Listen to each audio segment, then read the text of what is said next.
Acero Records Productions. May kikwento ako sa inyo. Istorya ng isang adik. Hambog ng santro. Isang binata, ang pangalan ay Vicente. Asal niyang pangkalye, akala niya disente. May pagkabayolente ang kanyang mentalidad, dahil masasamang tao kasama niya sa pag-edad. Kanyang ina ang bumubuhay sa kanya.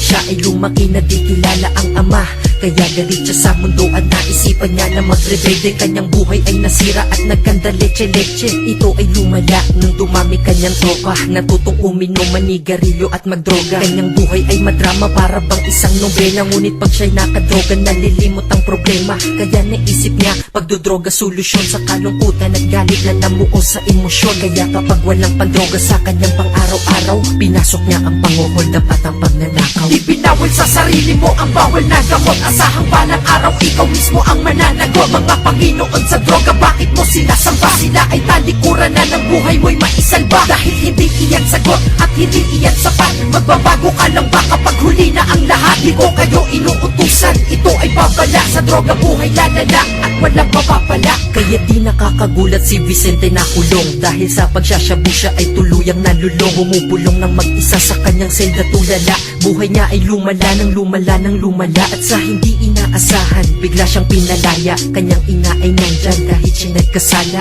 Kanyang ina ay nag-ipon para sa pangpiyansa. Hindi siya matiis kaya binibigyan ng tsansa. Kahit paulit-ulit siyang bumabalik sa rehas, pagmamahal ng nanay niya walang kaparehas. Ngunit di siya nagbago, puso niya ay puro galit. Nagnanakaw siya ng gamit para lamang makagamit, at siya ay nangahablot kapag nalaman niyang may traffic. Gagawin niya ang lahat basta sa kanyang pag-aadik. Si Vicente ay nabuhay, nagganap na kriminal. Akala niya ay tama ang mga gawaing iligal.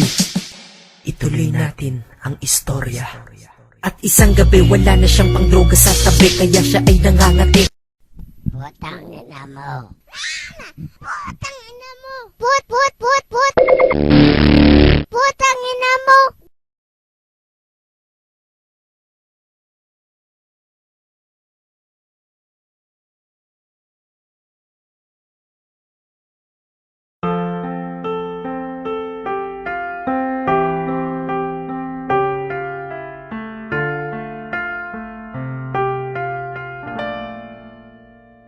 Dalawa kayo sa buhay ko, at ako ngayon ay kailangan ng mamili.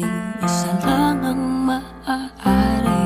Alam mo, narito ko lagi para sa'yo.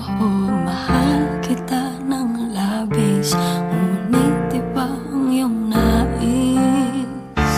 At siya'y narito, alay sa'ki wagas na pag-ibig.